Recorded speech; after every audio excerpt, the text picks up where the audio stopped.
Today's the 4th of July. This is a big day for the United States. A day of hot dogs, burgers, watermelon, and fireworks.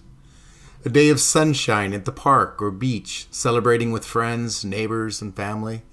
Filled with fun and games with some semblance of patriotism mixed in somewhere. Speeches and events are performed by various people. Some speak of the military and their actions and sacrifice they have done.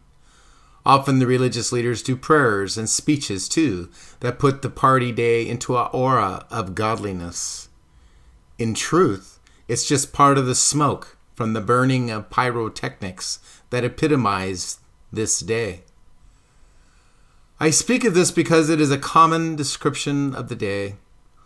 All over the United States, the entire country, the people will celebrate this day along these lines that I've described. I write this because of the grieving reality of the hypocrisy and the lie of the manner of this day has become. People speak of the 4th of July as a day of remembering independence, liberty, and freedom, the flag and the honor of loyalty to a country. Honoring those who should be honored are the foundation of this day, but who will speak of this today?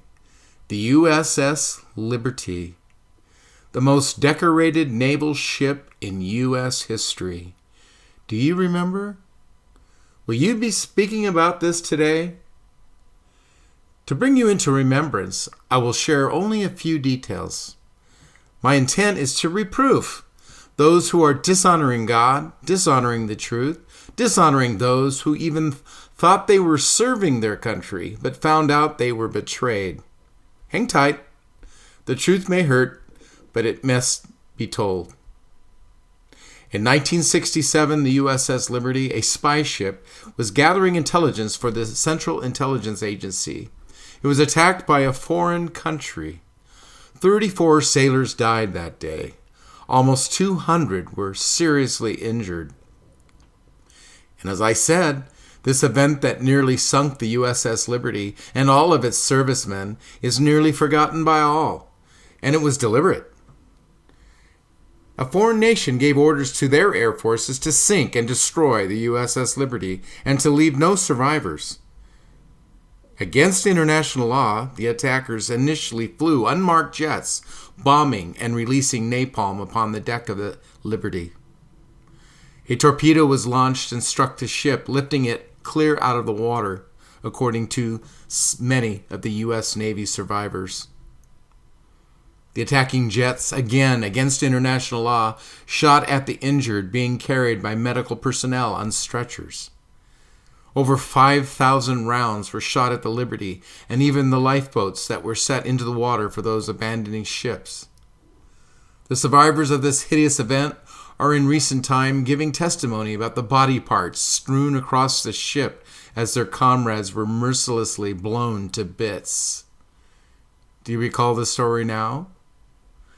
The Liberty was left at sea for many hours floundering. Though distress calls were sent out by the USS Liberty, there was no rescue or intervention during the attack. Rather, there was a stand-down by the highest level of United States government. Initially, the Defense Secretary ordered a USS naval ship that was nearby, the Liberty, to stand down. When the captain of that ship refused, insisting on higher order to confirm, it came from none other than the President of the United States, Lyndon B. Johnson. Johnson giving the order to stand down, stating, quote, "We're not going to war over a bunch of dead sailors," unquote, and, quote, "We do not want to embarrass an ally," unquote. Naval authorities gave strict instructions to the USS Liberty to hose off the bloodshed before arriving in port. Strict orders were given to the survivors to be silent about the attack. Threats of prison, even death, were pressed upon the men of the USS Liberty who were serving their country. Remember the Liberty. While you participate with others in their mythical idea of fun and patriotism, realize you are participating in a great lie, one of many in our world today. The truth is coming out, and the truth exposes the lie. Which is it that you support? The truth or the lie?